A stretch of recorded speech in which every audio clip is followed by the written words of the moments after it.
right. How's it going, everyone?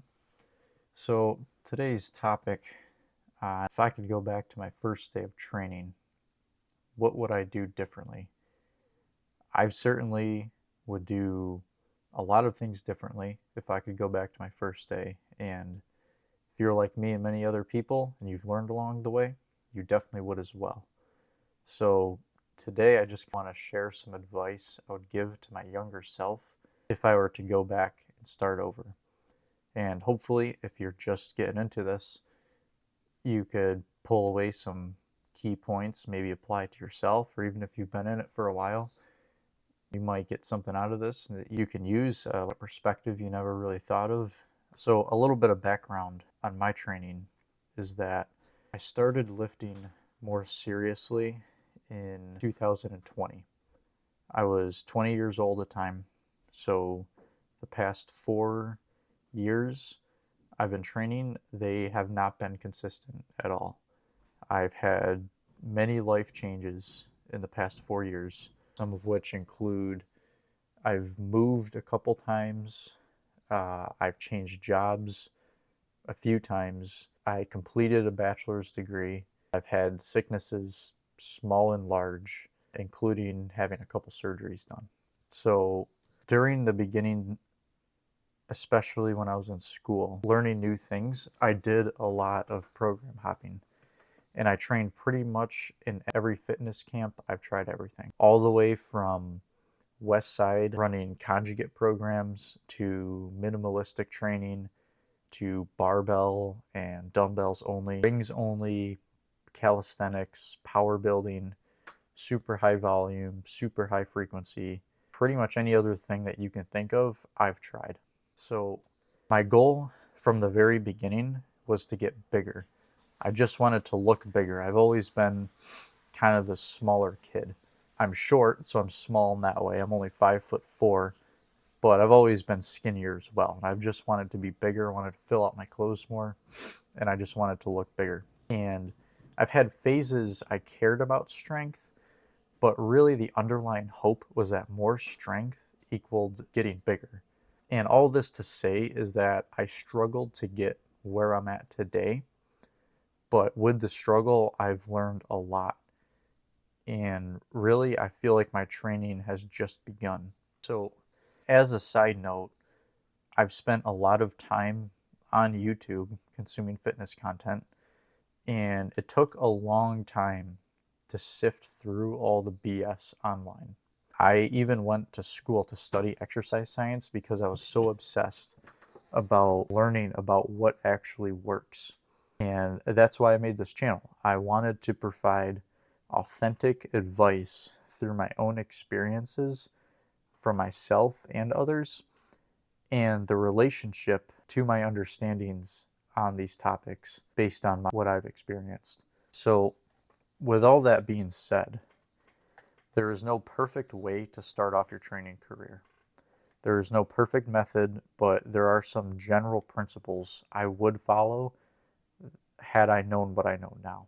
So, to start, number one, I would practice correct technique for hypertrophy training.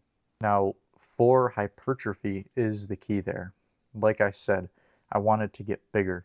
I wanted to grow my muscles. Therefore, I would focus on technique that would do so. This may limit how much weight you use on lifts, but that's okay because you're not after the technique that would result in the heaviest weight being used. Instead, you are interested in the technique that will grow that muscle. This doesn't mean you don't train heavy. You still train heavy, but with the correct technique for muscle growth. So that is something that definitely took me a couple years into my training before I realized that it's not necessarily about the lift you're doing, it's how you're doing the lift. The second thing is I would stick with one type of split for at least 1 year. This will eliminate the program hopping and the constant goal changing. You should decide how many days per week you can train and use that to figure out your split. The only reason it should change is if the number of days you train changes. And there are no magic splits. You can make any of them work. The only exception is, I would say, a bro split. I would not that's the only split I would not do if you're natural. That one just really won't work, and I'm not going to get into why, but any of them will work. So just pick one that you think you'll like and just stick with it. There will be plenty of time to try different splits later.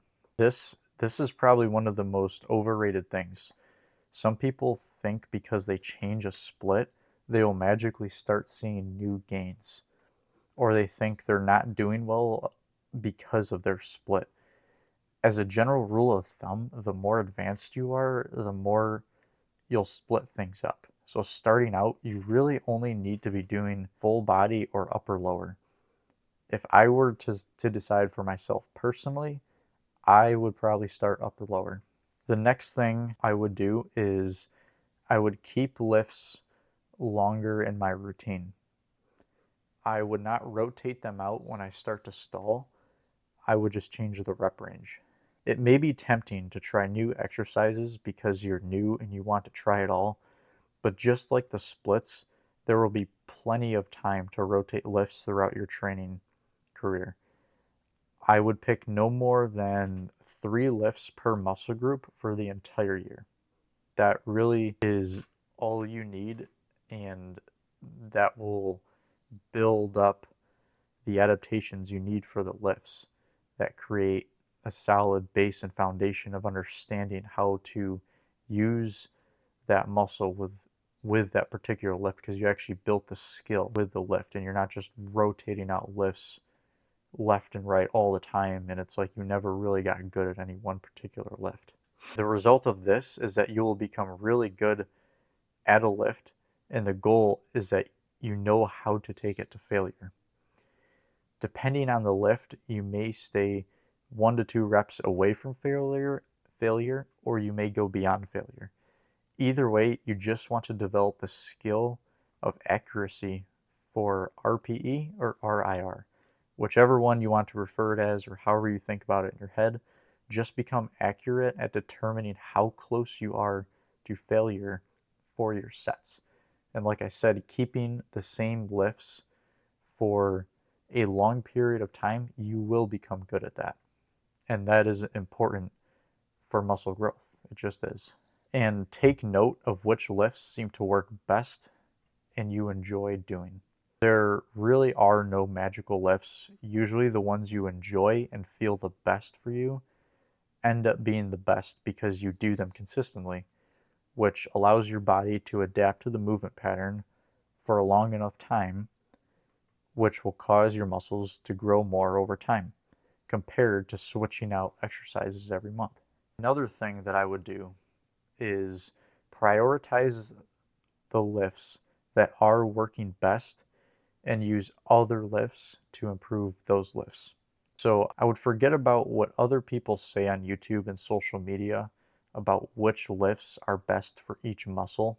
You can certainly use this as a guide and see if there are trends across multiple people saying the same thing, but ultimately it's individual and everyone will have different lifts they prefer, and over time people phase in and out of lifts.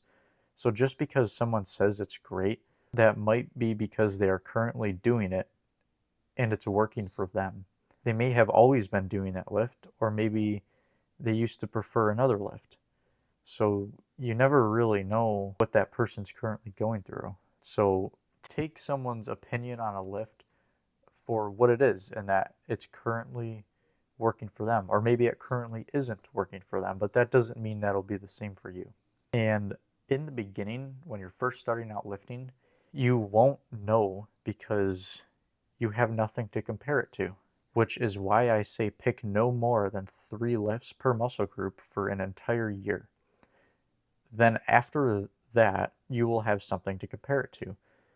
Plus, in the beginning, if a lift wasn't as good as maybe another lift, it really won't matter in the beginning stage, because really anything will work for you as long as you are performing it correctly and follow the other things I've stated before. A beginner can't say, this lift isn't the best for me. If you're thinking that, then you should think that you need to get better at it and you should actually be doing it more. The next thing I'd change is that I would not be so rigid in my training. I used to be all or nothing.